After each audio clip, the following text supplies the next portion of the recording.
it's Jen with SOT Astrology. Welcome back to the channel. So I know on Mondays I usually do a weekly forecast, but I kind of sum that all up on the last episode. So if you haven't seen that, definitely check it out. I'll put a link in the description. But pretty much most everything is happening on August 1st. We have the full moon in Aquarius. It's going to be in a T-square with Jupiter. We have Mars trining Jupiter. We have Mercury in opposition to Saturn. So a lot of stuff going on. So definitely check out that video so you can get caught up if you haven't yet. But today we're going to do something a little bit different because the rest of the week there's not a whole heck of a lot going on in the stars. It's just all concentrated in one day. So we're going to talk about the cycle of Venus, because we have on August 13th in Leo, we have the Venus-Sun conjunction, which makes kind of like a point. And that is at 20 degrees Leo, 28. So the cycle of Venus, as it comes in conjunction with the sun, over time makes the shape of a five-pointed star or a pentagram, pretty much, or a five-petal flower, however you want to look at it.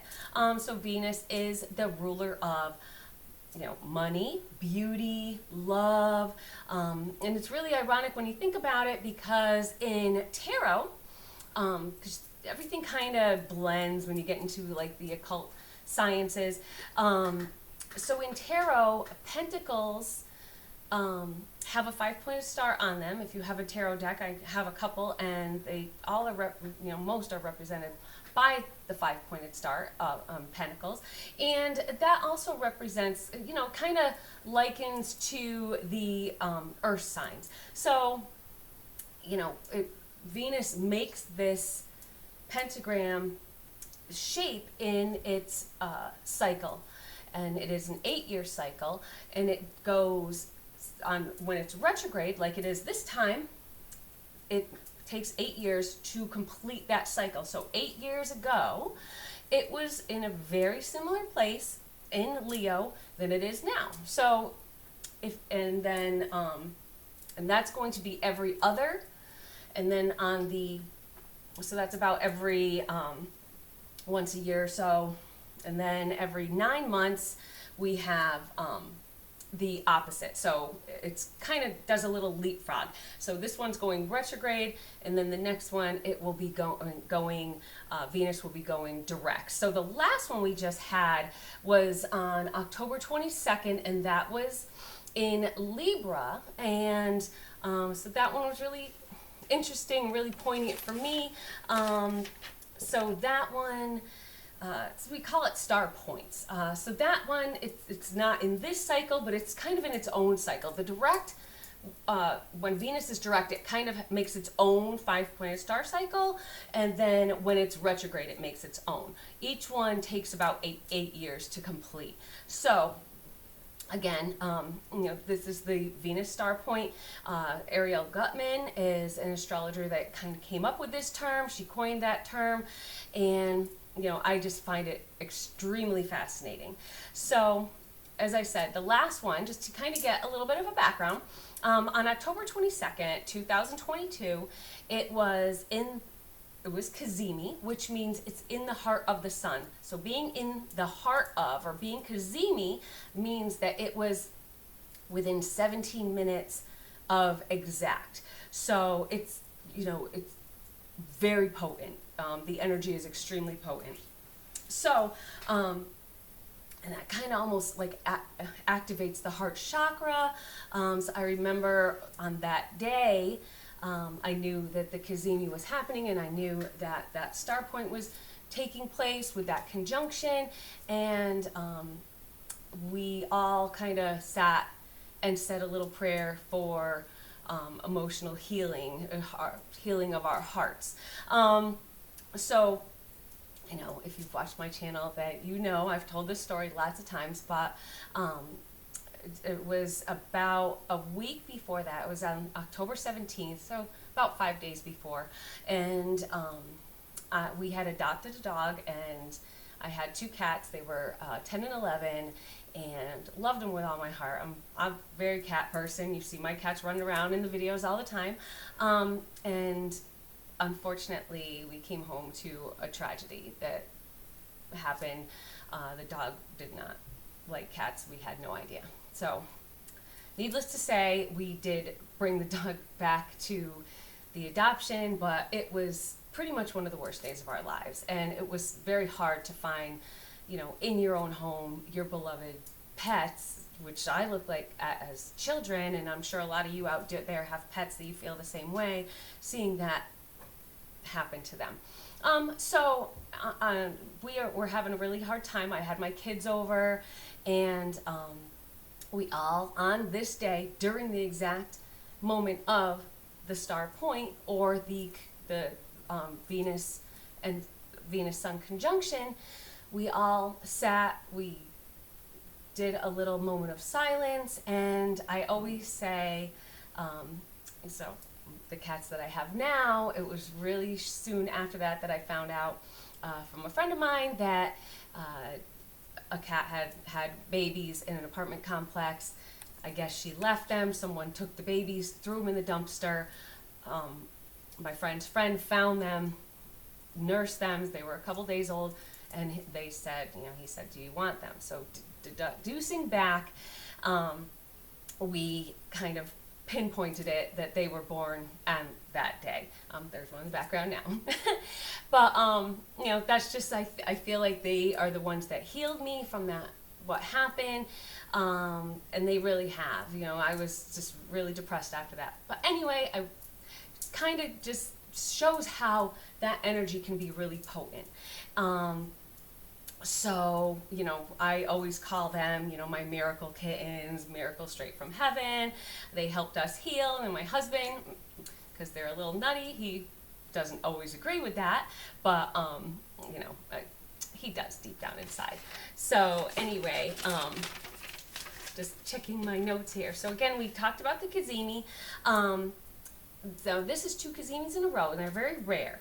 So, but it's very fortunate. So again, it's really, with Venus being a benefic, it's really a fortunate conjunction. It can bring, money, good fortune, good things in love. Really depends on where it falls in your chart and what aspects it's making. So check back to 8 years prior and 8 years prior to that to see how this affected your life. So the last time that this conjunction would have taken place with Venus in retrograde would have been 8 years ago, and that would have been in Leo again. So if you have something in Leo, maybe it was a little more potent than just a normal transit. So it would have been 8 years ago. So 8 years ago would have been about 2015. 8 years before that, again, it would have been in Leo. 8 years before that would have been about 2007. I know, for me, I'll get into that. So we'll talk about that. But then before that, 2007, then it would be 1999, and then 1992. So you just go back, or not 1992, 1991. Anyway, I can't count. So you just kind of go back and see what kind of things were going on, what kind of themes that involved love, money, beauty, maybe anything that's kind of a Venusian theme. What kind of themes were going on in your life around 8 years ago? When you're thinking about, when it comes into conjunction like this, it's almost like a new moon phase. It's like an onset phase. So when the Venus is in conjunction and it's coming, and they're kind of like hitting against each other, and so we have almost like a new phase of starting over. So again, check back my last video when I talked about the Lionsgate portal opening. So what have you been putting some Venusian thoughts into that? Kind of what kind of manifestations have you been focusing on? And it's a really good time to kind of like progress that. If it's something with love, Venus is in retrograde, so thinking back, Venus in retrograde could be, looking back at a relationship, maybe reappreciating the things that you might have stopped appreciating, going back over something and then moving forward again.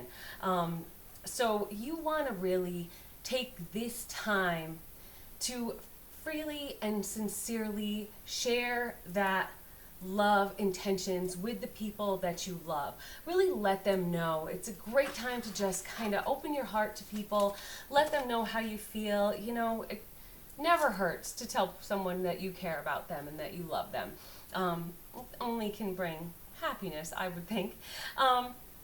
So again, that one for me was very memorable. So I'm really excited for this one, this next point on the 13th. So it's going to be happening in the sign of Leo. I myself have my Venus in Leo at 20 degrees. So it's almost going to be exact. It's 20 degrees 19 minutes. This conjunction is going to be at 20 degrees 28 minutes. So it's really, when it comes into conjunction, transit conjunction with my Venus, it's going to be, within 9 degrees pretty much. So I think that is going to be really interesting. That's going on in my 8th house. So again, I think it's pretty interesting. And I have, not had a ton happen when I think back to the 8 years. I know that in 2007, it did bring me money because I did get a good job and I started making a lot more money, and it was, something I really grew with, and I grew in that position and I kind of went higher in the ranks. So 2015 was a little while after I had met my current husband, so there's the love aspect there.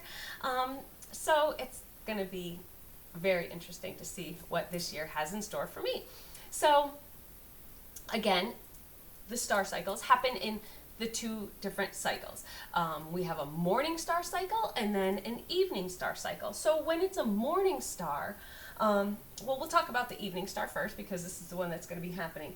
So if you're seeing the way these planets are going around, and we have the horizon here, Venus is going to come over the horizon first because it's going around first.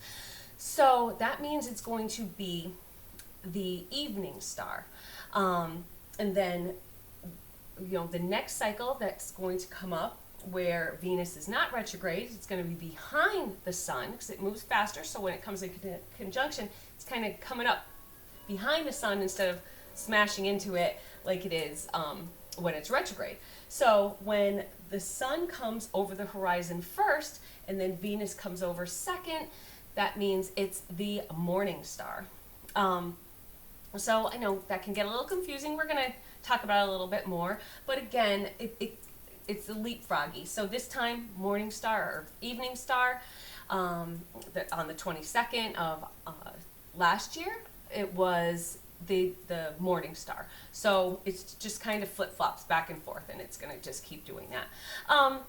So again, the Libra one that happened in October 22nd, 2022 last year, that was the first time that conjunction had happened in Libra in 150 years. So I feel that might have been why that one was so potent. And I am a Libra sun, and I actually have a lot of stuff going on in Libra. I have Uranus in Libra, I have Mercury in Libra, so it's kind of a stellium when you have I think it's 3 planets or more. Some people say 2, some people say more than that, but 3, I think that constitutes a stellium in a sign. So those are big planets.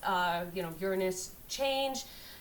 We're talking about things that we learn. So again, when I talk about the situation that happened and what I learned from that, and then what I feel that star point brought to me in my life, I'm learning, to, maybe not make a rash decision when bringing a pet into the world, or, just kind of things like that. So, again, so this one is in Leo. The one that's happening on the 13th of August is in Leo. where the sun is in its dignity. It's very heart related. Again, it's Cazimi. It's in the heart of the sun. Plus, the sun is in Leo, so it's very, heart chakra related. So think about, again, what you have been trying to manifest during this Lion's Gate. Is it Venusian? Is it beauty, love? Is it money related?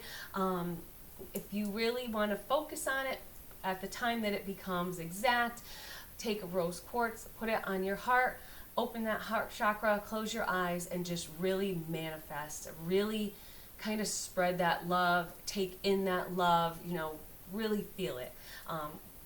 Because it was quite strong when we did it last time, and I think it'll be even stronger this time because it is in the sign of Leo.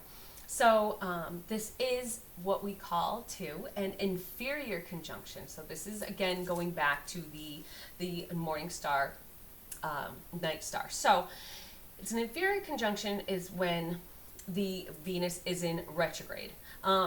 So what is nice about this, retrogrades, you don't usually like to start something. You don't usually like to, you kind of want to, keep things as is. So with this kind of new feel, again, when they come into conjunction, it's kind of like a new phase. It's like a new moon phase. And then when they are in conjunction, but Venus is going direct, it's kind of the full moon phase, if you can understand that. And that one is when, so the next one that's going to take place, that's going to be on June 4th of 2024, and that one is going to be with Venus going direct, and that is going to be a superior conjunction. So that's going to be the morning star, and the inferior is the evening star. But during this, it's a very positive aspect. So you do want to start something. So if there is, you want to manifest with that Lion's Gate, with this Venus star point, and you want to manifest your desires, manifest, maybe, some people start a new relationship, start a new job. Sometimes it's going back to an old relationship. Because it is in retrograde, maybe thinking back to reappreciate the things that you kind of lost appreciation for. So again, it's going to be Venusian in nature, so money, love, beauty, all those fancy, nice things. See where it is in your chart. If you don't have a chart, contact me, AstroTastrology@gmail.com, and I can get you one. And then you want to see what else you have there. Are you a Leo? Is your rising sign in Leo? Do you have a moon in Leo? If you do, you're going to feel this a little bit more. It's going to be a little more intense. So when the inferior conjunction, or the evening star, sorry, that's, again, setting up, getting ready, starting something, kind of just, giving that push when it comes to these, matters, the Venusian matters. When the superior conjunction occurs, it's going to pretty much be tying up the loose ends of, what started when it was in this conjunction. So, you have about 11 months, because it is in retrograde, so it's going to take a little bit longer. The next one will probably be about 9 months after that. So again, where does this fall in your chart? What is it kind of bouncing off of? What aspects is it making to your personal planets, to your luminaries? So let's think about also what else is going on this day. So the inferior conjunction will also be in a conjunction with Lilith, that we see right here. So if you're not familiar with Lilith, I will, again, put a link to one of my previous videos where I kind of talk about her. So Lilith is the dark moon. Sorry, my door's ringing. So again, sorry, my doorbell. So again, it's going to be in a conjunction with Lilith. I think it's about 4 degrees off. I think Lilith is at Just checking my chart here. Yes, it's just about 4 degrees different. So Lilith is your dark moon. And that's your kind of where you gain your power, where you gain your strength as your almost your feminine strength. I would expect a lot of themes on a mundane level to be around feminism, women's rights. It's kind of your wild side, female primal side. We do already see a lot of things coming up when it comes to women's rights, and a lot of questions and things going on about that in the government right now, regulations, equality, that kind of thing. So I would expect to really see a lot more of that coming up in the next few weeks and up until the next year. So what's going to get started as far as women's rights or that kind of thing, that's going to kind of come to a fruition in about June next year. Or at least comes to a head. So, another thing with Lilith is kind of your sexual side. It's kind of that taboo, like things that you really desire, but you kind of hide it because they might be a little bit not quite so accepted by society. So, depending on what it is anyway. And it really depends on where your own Lilith is in your chart. This one is in Leo. So that makes me think that, again, this is going to have to do with a lot of focus on yourself. I want attention. You might want, like, all eyes on me, all eyes on me. Sexually, you want to take the lead. You don't want to follow. You kind of want to be that, that tiger, really your primal instincts coming out. But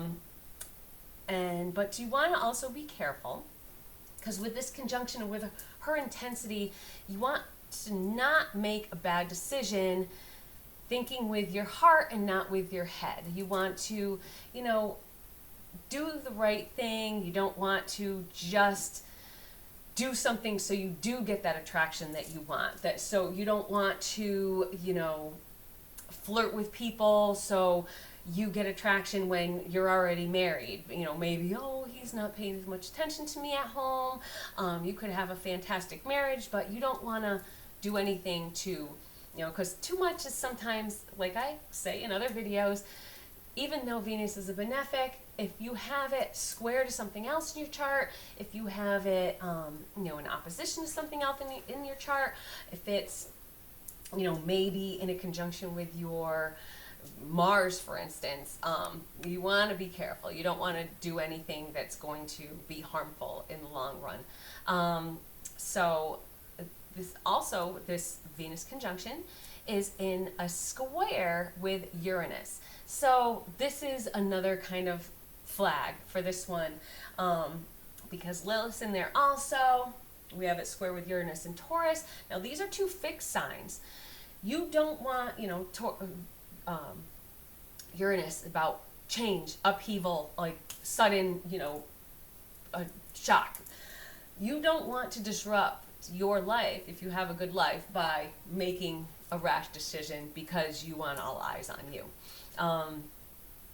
So, you want to also keep things in the status quo.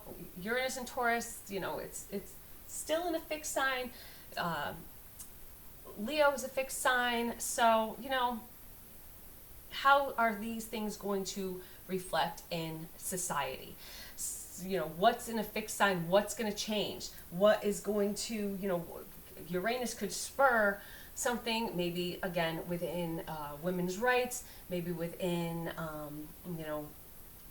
equality, equality with men. Is Uranus going to strike something and just, make a change that, since it's in the fixed sign, it's going to kind of stick for a longer, longer term. I think it's a lot of fun to kind of really think about and watch the news and see what you can, not necessarily always bad things, but see what is in that Venusian kind of flare.